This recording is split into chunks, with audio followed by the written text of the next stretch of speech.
Hey everyone, welcome to Provider Spotlight, where we interview really amazing practices from all over the United States and Canada. And it's been a real joy to bring someone new on every single week. Everyone has a unique story to tell, doing unique things, and best of all, helping people, helping their community. And so today we have Amy from Skin Rehab. We are super excited to have you. Thanks so much for joining us. Thank you for having me.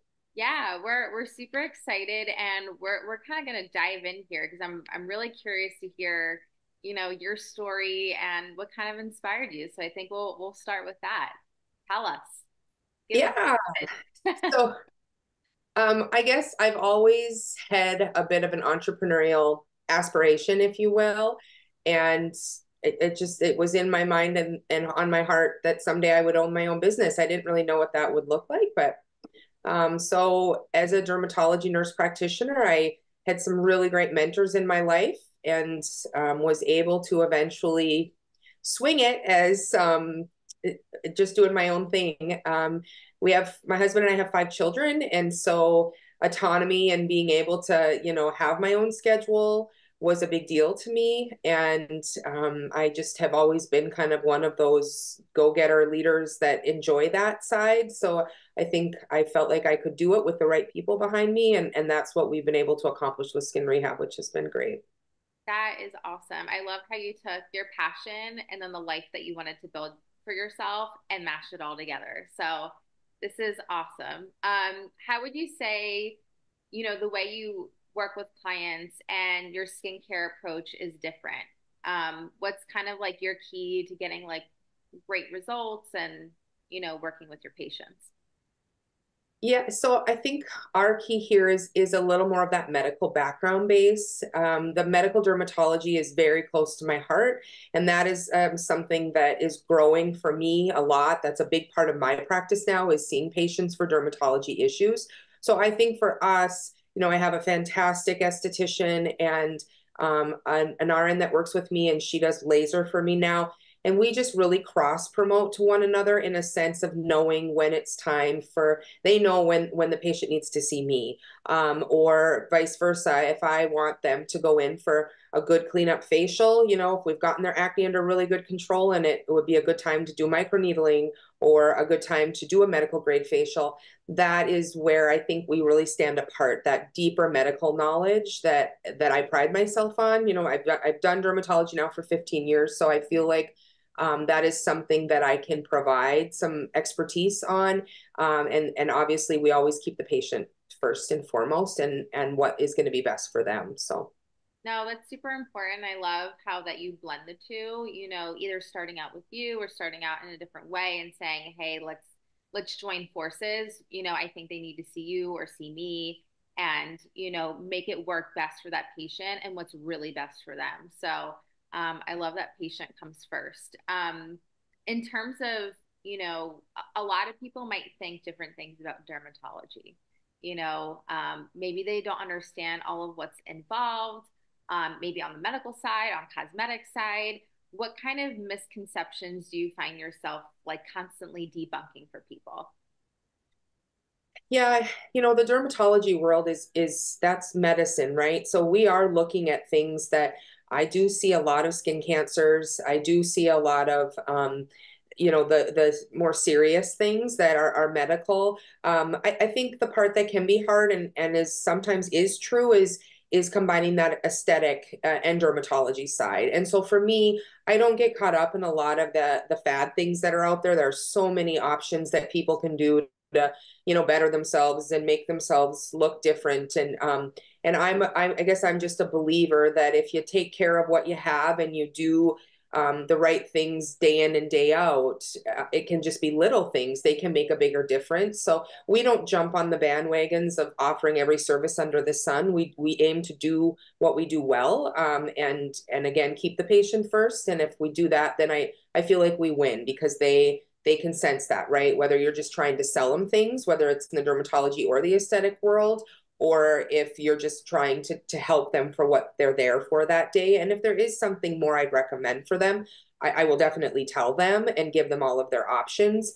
But we've really gotten in a world where there's a lot of pushing to try things more for, who's the benefit for? Is it really for the client patient, or is it the bottom line of the business? So I think that's one of the areas where we aim to be very transparent and consistent and just real with our clients.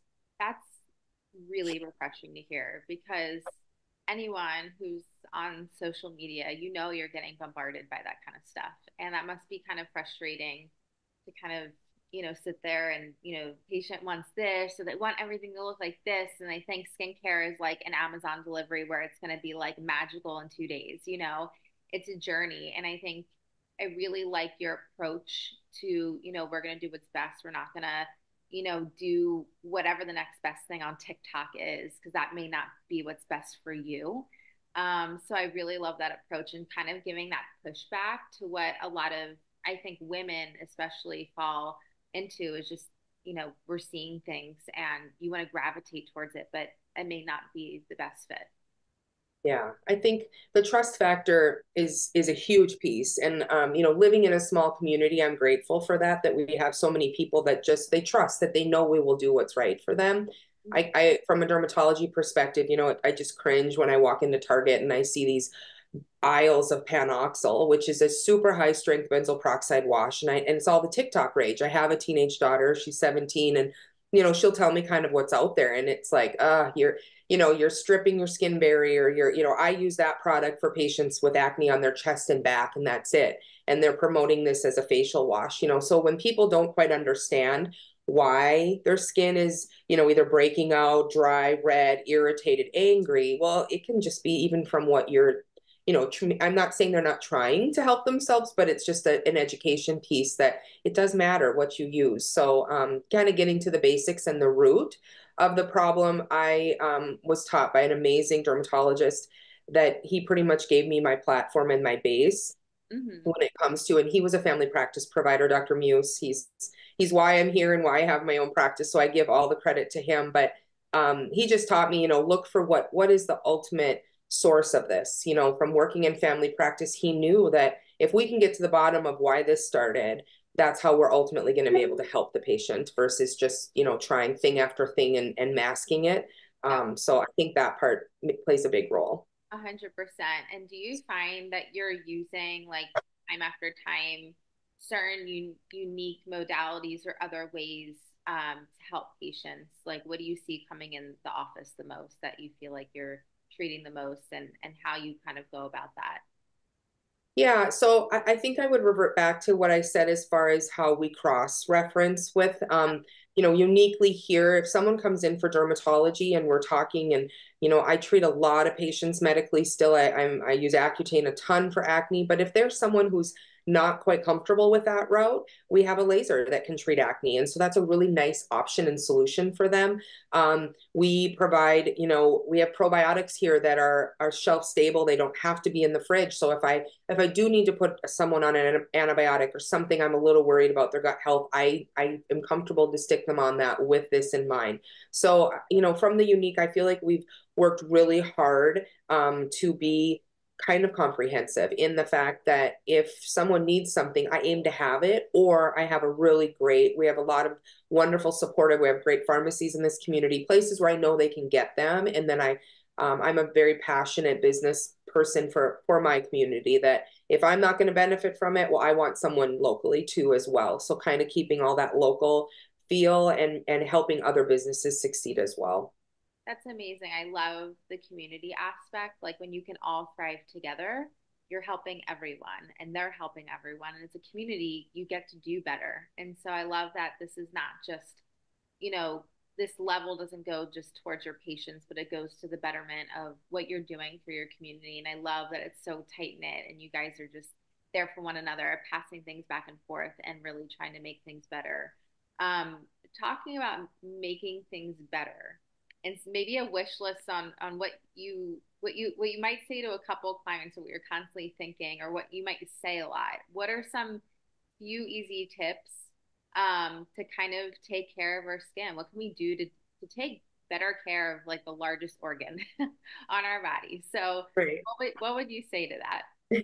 Well, the one that I would preach the most is SPF, right? So when we talk about protection and sunscreen, what I tell patients anytime I'm doing a skin exam on them, I say, the years that you are age 10 to age 20 is a lot of times the most impactful sun that you get at that time. And then, when you think when you're young, we get these tans, we don't have brown spots, we don't have age spots. That's all that's set up for when we're older. So patients will just be like, I'm not doing anything differently, or I'm better than I used to be. Well, you're dealing with the cumulative damage you've had, your whole life. So trying to reach young people is huge for me. But yeah, sunscreen, or just like I always say, you don't have to avoid being outside. We live in North Dakota, I do, and from being in a place where you don't get sun a ton of time of year, we don't have a lot of warm months, but just don't aim, just moderation, right? Like find that time where you can be out and enjoy time. So sunscreen is number one, and it should be every day. We're in winter here, but if there's snow, the sun bounces off. I've had Accutane patients that have ended up with big sunburns, blistering because they weren't aware of skiing, going away on a vacation, and how much that sun impacts. Same with water.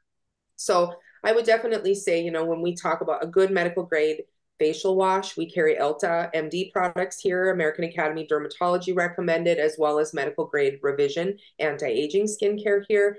And then one of my colleagues actually made a really good point. She's like, you're supposed to go to the dentist twice a year, the doctor once a year. Like getting a medical grade facial twice a year, I will say that more than not, when people come in, facial is kind of a word that's flippantly used a little bit. They're like, what really is that? When the girls do a dermaplane to exfoliate the skin, not just get rid of, what's on top, like the hair, they're also getting rid of that top layer and helping your skin to really just regenerate. And then having the ability to use some medical grade skin products. So I definitely would say between SPF and just making a point to it is a treat too, because usually there's a scalp or a neck massage that goes in with some of these facials that the girls do, but making that a priority for yourself. Sometimes the girls will see a spot and say, you need to go see Amy just to get this checked out. We found a skin cancer that way before. So they're just kind of starting the process and making some time for yourself, I just feel like is very important along with all your other medical preventative wellness care. Yeah, I love what you said is that, yeah, we go to our primary care physician once a year for a physical, go to the dentist every 6 months. Why are we not making appointments for the skin? The largest organ, something that, one little tiny thing, if it's missed, can be, detrimental so much, not that much later. And so I love that it's also something I've never thought about is, getting a, facial and having someone that you see regularly that understands, your spots or see something new and say, hey, you know what? You should probably get that looked at. Would have never crossed my mind. And I think a lot of people watching who go get facials all the time probably don't realize that either. So I think that's great that you have established that with your patients and um, have them be seen by someone else as well, and just kind of keep that routine up. So I think those are some sage advice tidbits and calling out all the young people there who are not using sunscreen. This one's for you. So Yeah, and I mean, even from an annual, the American Academy of Dermatology in a lot of places do a good job. I have some really great providers that work family practice in my community too that will recommend to patients that they come over for that once a year skin exam. A big part of my practice is skin exams. I see all ages, right? I do everything dermatology that I would in a bigger practice, and as I get busier, I'm catching more melanomas. I see a lot of early skin cancers that we can get rid of, we can take care of, or I have a great Mohs surgeon that I also can refer patients to if they do find something. So most, thankfully, most skin cancers are something if we catch early, they can be taken care of. But of course, with melanoma, that's just that one where you don't know. The sooner you catch it, the better. And it can be scary to not know. I mean, that's the one that can get in your bloodstream and your lymph circulation, and you just time is of the essence. So the earlier you can catch those spots, it really can be a life or death decision maker, if you will. So just even just a full body skin exam, and then if there's interest in questions beyond that, to say, hey, I'm noticing my pores are getting larger. I'm noticing more brown spots. I just don't love the texture of my skin. All of those things. That's where my estheticians, my laser nurse, that also does microneedling with PRP. Those are all things that can just hugely impact your skin, mostly, from the neck up. So. Oh, I love it. This has been amazing and super educational. And for the people that are watching, is there a way that they can reach out to your office if they're interested in booking an appointment or wanting to learn more? Tell us all the ways that they can get in touch. Yeah, so one of the things before I opened my own practice, I said, there's no way I'm opening if I have to do the social media and if I have to do the marketing. Like, I know what I'm good at, but I also know what I'm not good at. Like, I think that's really important that we recognize both sides of that. So Lisa is who came on board with me. I didn't even hire a nurse. I just said, I can do what all the nurse does. Now we're moving to the direction of needing to hire those things, but she has done a fantastic job of setting us up to grow. So all of our social media platforms are under Skin Rehab ND, like North Dakota. So Skin Rehab ND for Instagram, Facebook. That's how you can find us that way. Our website is theskinrehab.com. So THE skinrehab.com. And yeah, one of those avenues, she's, like I said, it does a very good job. You can schedule appointments online. You can call us. You can, call for questions, email us if you have questions. So we easily should be accessible if patients or clients are interested or have questions or looking. Awesome. Amy, this has been amazing. We appreciate all the information you're able to share with everyone. Definitely love those tips. So I'll definitely be looking up some things probably as soon as I get off this. So this has been awesome. Thanks for your time and hope to have you again soon. Yeah, thank you for having me. Thanks, Amy.